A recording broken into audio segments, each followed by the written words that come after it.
Hola hermanos, el día de hoy 25 de noviembre del 2025, bueno, es martes de la 34ª semana del tiempo ordinario, semana 34.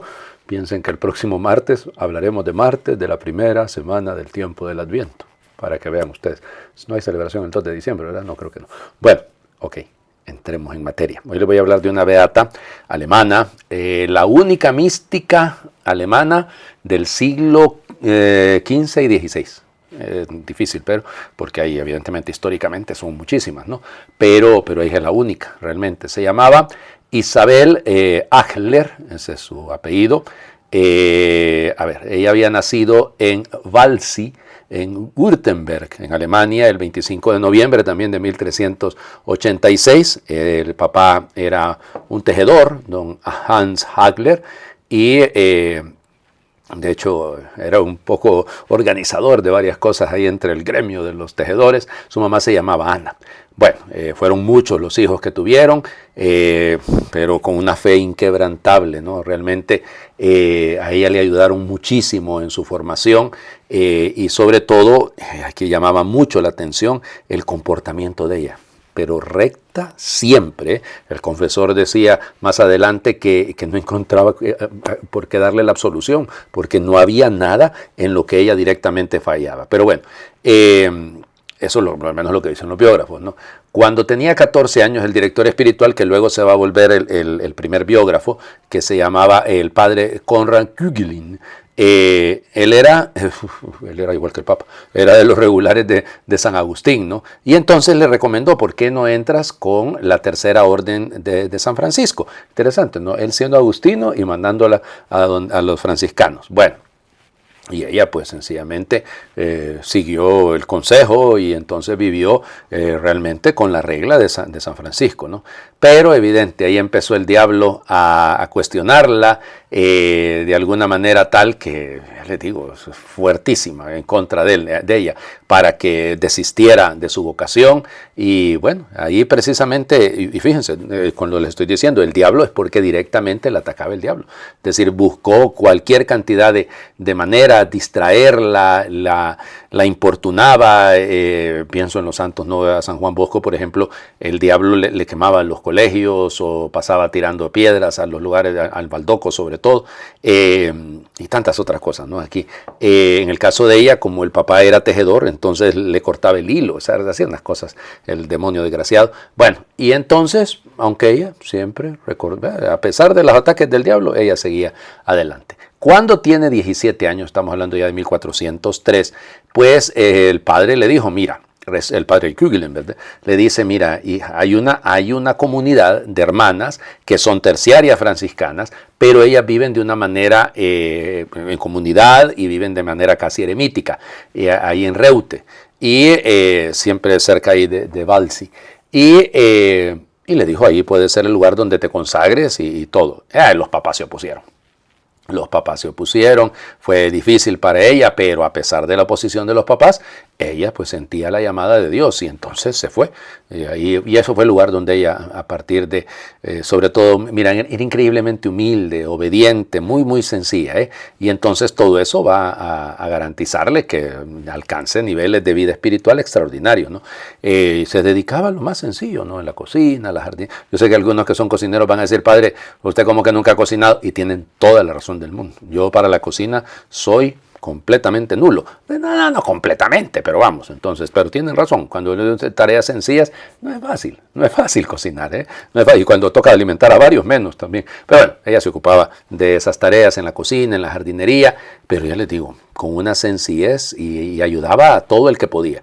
Y entonces, aquí viene el asunto, de nuevo el diablo le empezó a meter, fíjense que tuvo varias enfermedades, incluso parece ser que padeció de la lepra. Sí, y ya les digo, pero fíjense, interesante porque ella no salía del convento, y cuidado que no es un monasterio de monjas, sino de religiosas, terciaria franciscana, o sea que ni siquiera, pero ella no salía, por eso la conocen como la reclusa, porque ella estaba encerrada. Bueno, su vida mística, porque les decía que es una de la única mística alemana de esta época, ¿no?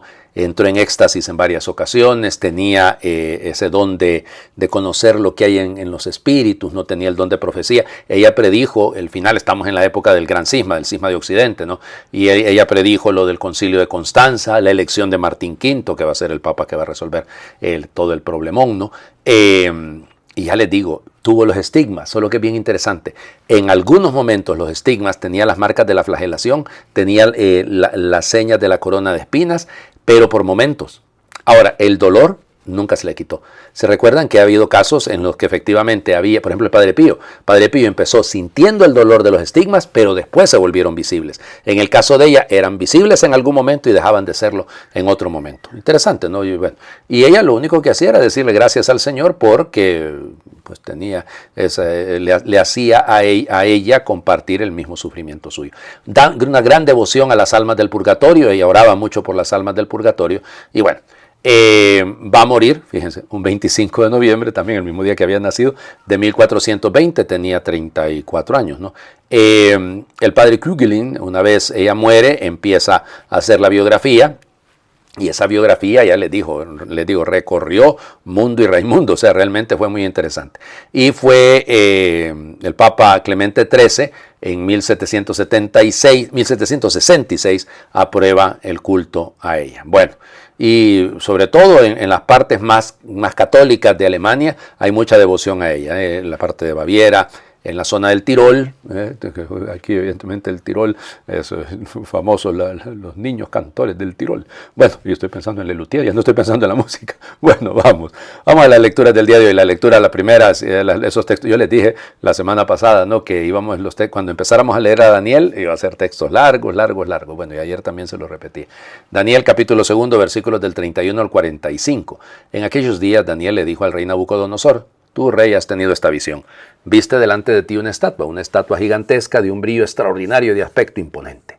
La cabeza de la estatua era de oro puro, el pecho y los brazos de plata, el vientre y los muslos de bronce, las piernas de hierro y los pies de hierro mezclado con barro. Tú la estabas mirando cuando de pronto una piedra que se desprendió del monte sin intervención de mano alguna vino a chocar con los pies de hierro y barro de la estatua y los hizo pedazos. Entonces todo se hizo añicos, el hierro, el barro, el bronce, la plata y el oro. Todo quedó como el polvo que se desprende cuando se trilla el grano en el verano, y el viento se lo lleva sin dejar rastro. Y la piedra que había golpeado la estatua se convirtió en un gran monte que llenó toda la tierra. Este fue tu sueño, y ahora te lo voy a interpretar. Tú, Rey de Reyes, a quien el Dios del cielo ha dado el reino y el poder y el dominio, la gloria, pues te ha dado poder sobre todos los hombres, sobre las bestias del campo y las aves del cielo, para que reines sobre ellos. Tú eres la cabeza de oro. Después de ti surgirá un reino de plata, menos poderoso que el tuyo. Después vendrá un tercer reino de bronce, que dominará así como el hierro destroza y machaca todo, así él destrozará y aplastará a todos. Los pies y los dedos de hierro mezclado con barro que viste representan un reino dividido. Tendrá algo de la solidez del hierro, porque viste el hierro mezclado con el barro. Los dedos de los pies, de hierro y de barro, significan un reino al mismo tiempo poderoso y débil.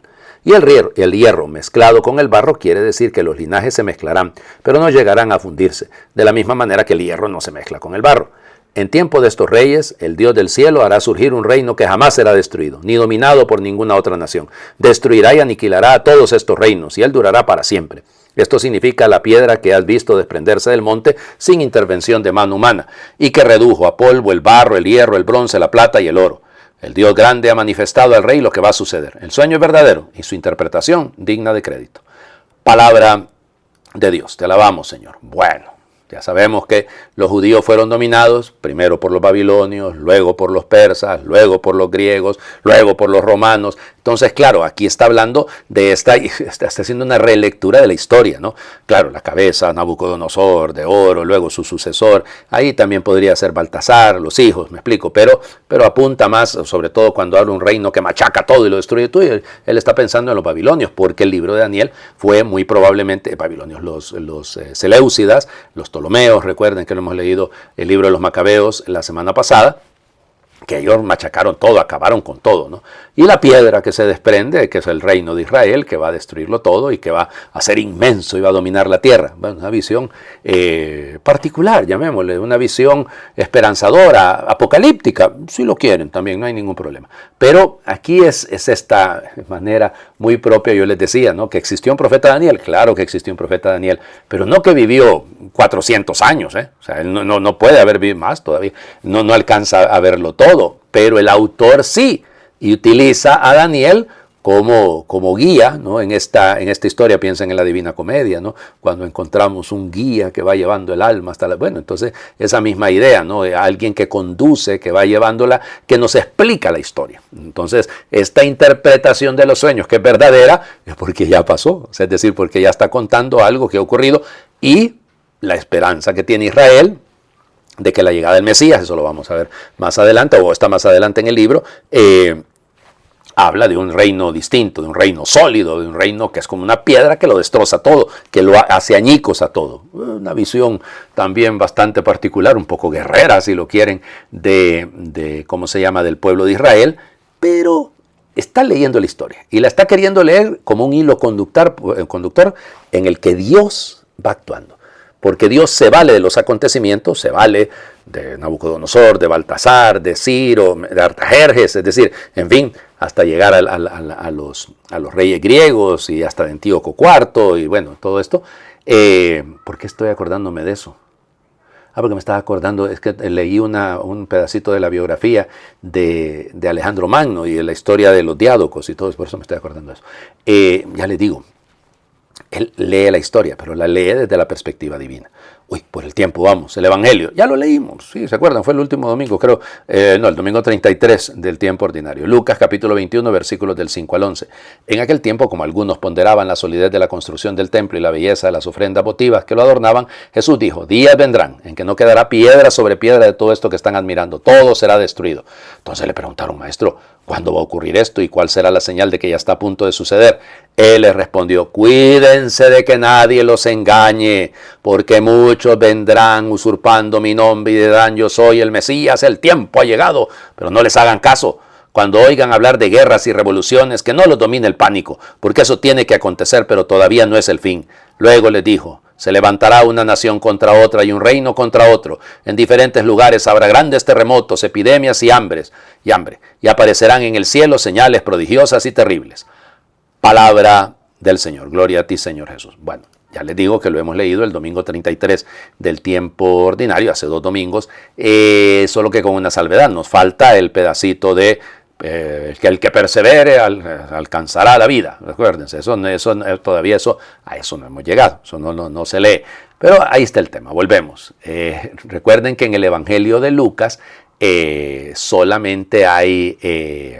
¿cómo se llama? Una subida a Israel, a Jerusalén. Entonces, claro, él está partiendo de esa historia. Él está partiendo de la historia que ha vivido Jesús subiendo a Jerusalén. Los discípulos son una especie de turistas religiosos que van subiendo hasta llegar pues ¿cómo se llama?, a Jerusalén, que es una ciudad, acuérdense lo que les he contado en algún momento, que el templo de Jerusalén empezó a hacerse más o menos 20 años antes de Cristo, y que ese templo no estaba terminado cuando Jesús vivió. Se va a terminar, de hecho, en el año 64. O sea, para que nos entendamos, ¿no? Se va a terminar duró 84 años en construcción el templo, así, pero el templo era bellísimo. Yo les he comentado en algún momento cómo se dice que las piedras de mármol eran extraordinarias, o sea, los muros eran de mármol, o sea, no era una cosa cualquiera, era una cosa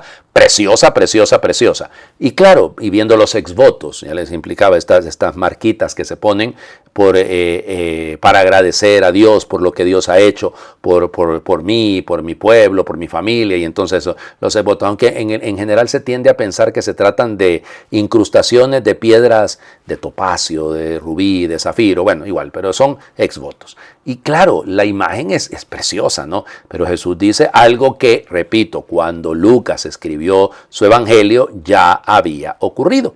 O sea, ya esas piedras preciosas, esos litois, calois, ya no existían, porque todo eso fue destruido, ¿no?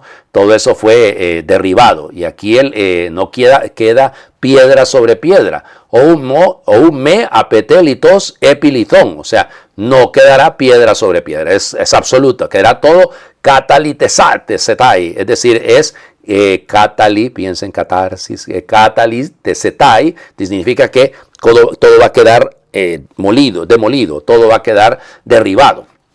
Esa es la imagen. Pero aquí ven la pregunta de los discípulos, ¿no? ¿Cuándo va a ocurrir? ¿Cuál es la señal? ¿Cuál es recuérdense, el semeion en griego, ¿no? ¿Cuál es la señal de que todo es? Miren, yo se los decía la semana, ese domingo, pero se los he venido diciendo.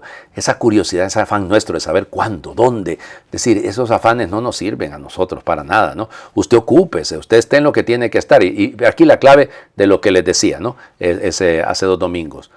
Cuídense, de hecho, miren bien, blepeteme planetetet. Es decir, que cuídense de que nadie los engañe. Porque algunos van a venir en mi lugar, que en mi lugar, diciendo, a esos no lo sigan, no lo sigan. Recuerden el verbo opisumeu, es decir, opisuautón, les digo, no lo sigan, no vayan detrás de ellos. En el fondo es un llamado al discernimiento, ¿no? Yo les decía hace 2 domingos, el problema es que aparecen un montón que se hacen llamar semimesías, ¿de acuerdo? Ellos lo van a solucionar todo, ellos son los que tienen la varita mágica para lograr todo, y sobre todo en el mundo nuestro, los políticos, ¿no? Que les encanta pensar que ellos tienen la solución a todo. Bueno, pueden tener ideas, ojalá desde el punto de vista ético, correctas, hacer lo que es mejor, dejar de pensar solamente en su grupito, o porque no se siquiera en el partido, es en el grupito que está dentro del partido, en su familia, no, está pensar por el bien común, eso sí. Entonces sí, claro, pero no tienen la solución a todo. Tampoco podemos exigirles que la tengan, ¿no? Pero fíjense, pero no se llenen de miedo. El verbo, ¿se acuerdan? De donde viene la fobia, el zoetit, es decir, fobeo, el tener miedo. Porque todo esto es necesario que ocurra, ¿ya? Pero yo les decía, esto vamos a irlo viendo. Bueno, no se dejen engañar, ese es el tema. No se dejen engañar, no caigan en el engaño. Porque todo esto tiene que ocurrir, pero todavía no es el fin. Y habrá terremotos, y habrá grandes cataclismos. Todo eso, pues sí lo vamos viendo, ¿no? Cuando oigan hablar de guerras y de revoluciones, que no los domine el pánico, no caigan en la fobia, eso es lo que les decía. Ya, porque todo eso tiene que acontecer, el dei, el verbo dei, es necesario. ¿Se acuerdan cuántas veces en el Evangelio de Lucas, es necesario que el Hijo del Hombre sea maltratado? Hasta esa misma necesidad, ¿no? Pero todavía no es el fin. Y habrá se levantará nación contra nación. Si vamos viendo tanta guerra. Fíjense que ya finalmente algo de atención le están prestando al tema de Nigeria. Ha habido un obispo que ha hablado, de hecho, en estos días en el Congreso de los Estados Unidos, porque el mismo presidente Trump ha hecho referencia a eso. Hombre, eso es una masacre. Eso es una cantidad exagerada. Bueno, yo lo que pasa es que con lo de las cifras, y a saber si son muchísimos más, ¿no? Pero se habla de 52,000 ya asesinados cristianos. Aquí hay que incluir también a los hermanos pentecostales o de otras denominaciones, no solo son católicos, pero oigan, es una cantidad exagerada, ¿no? Bueno, entonces me asusto, me lleno de pánico. No, todavía no es el momento. Por eso, ojo, en mi pueblo dicen, ojo al Cristo que es de plata. Bueno, eso es, hay que estar atentos, no nos dejemos engañar, ese es el tema. Hay tantos que intentan engañarnos, ¿no? Que intentan confundirnos. Ya les digo, en estos días a mí me ha pasado de unas declaraciones que yo di por ahí, y ya la están agarrando uno para su molino y el otro para el otro molino, y yo dije, ¿qué pasó? ¿Por qué no toman lo que les toca como lo debe ser? Pero claro, el culpable soy yo. No, sí. Aquí el problema siempre va a ser el mismo, ¿no? Algunos se creen mesías y por eso se vuelven sordos y ciegos ante, bueno, entonces no nos dejemos engañar. Lo nuestro es esto, porque ahí vienen diciendo, es el momento, yo sé, yo sí sé, yo puedo, yo no. Ojalá, humildad, ¿no? Y repito, ojalá hagan las cosas bien, sí, pero sin mentir, sin engañar. Hagamos oración. Señor, dame una mirada como la tuya, una mirada que no se quede en la superficie, que sepa bucear a lo más profundo de la realidad. Señor, convencerme de que solo permanece lo que se construye sobre el cimiento sólido del amor y la verdad, aunque parezca pequeño y débil. Ayúdame a darme cuenta de que no quedará piedra sobre piedra de todo lo que se levanta sobre la mentira y el egoísmo, por grande y bello que parezca. Señor, orienta y dirige mi trabajo y mi vida para que no pierda el tiempo y la fuerza con lo que no tiene fundamento y desaparece, para que todas mis obras broten de ti como de su fuente y tiendan siempre a ti como a su fin. Amén. Señor, esté con ustedes y les bendiga Dios por intercesión de la Beata Isabel Agler, el que es Padre, Hijo y Espíritu Santo, y su bendición descienda, les acompañe siempre. Muy feliz martes para todos.